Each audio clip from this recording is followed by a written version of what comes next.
আল্লাহ হেফাজতের মালিক, হেফাজত করেন যে কোনো ওসিলায়। জয় বাংলা, জয় বঙ্গবন্ধু, জয় শেখ হাসিনা। আজ 5ই মার্চ, ঘরে ঘরে রেডি করেন সবাই বাংলার প্রথম হাতিয়ার এই বাস। আজ লাল স্বাধীনতার লাখি 7 মাসে পূর্ণ হলো। বাংলাদেশ এখন হয়েছে ভাঙ্গা দেশ। আমাদের ভাগ্য খুব ভালো। রাষ্ট্রপ্রধান বিশ্ব শান্তিতে নোবেল জয়ী, বিশ্বের ইসলামী ব্যক্তিদের তালিকায় যার নাম, তিনি সুদী নেতা। অন্যের ক্ষতি করে নিজের স্বার্থ হাসিল করা যার কাম, সে ভাঙ্গা দেশের রাষ্ট্রপ্রধান।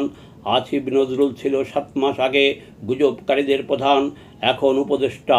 তার নেতৃত্বে ভারতীয় 26 লক্ষ বাংলাদেশে ভারতীয় নাগরিক চাকুরি করিত, তাদের তাড়িয়ে আমাদের ছেলেমেয়েরা চাকুরি পেয়েছে। No tension. 7 মাসে আমরা জিন্দাওলি পেয়েছি। ভাঙ্গা দেশের নতুন দল গঠনের পরে তার নেতৃত্বে প্রধান নাহিদ সাহেব ইমামের পরিচয় পেয়েছি। বর্তমান সরকার সমন্বয়ক জামাত শিবির তাদের নেতৃত্বে ভারতের 7 সিস্টার আমরা দখল করেছি।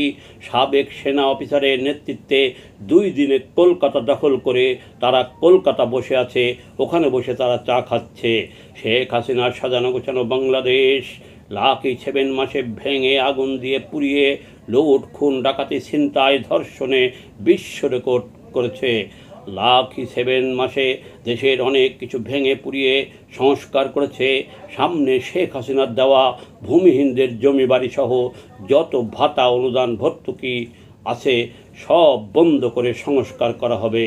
বিবিসি বাংলাকে দেওয়া সাক্ষাৎকারে মুরব্বী রোজার প্রথমে রোজা মুখে যে সাক্ষাৎকার দিয়েছে সব সত্য কথা বলেছে।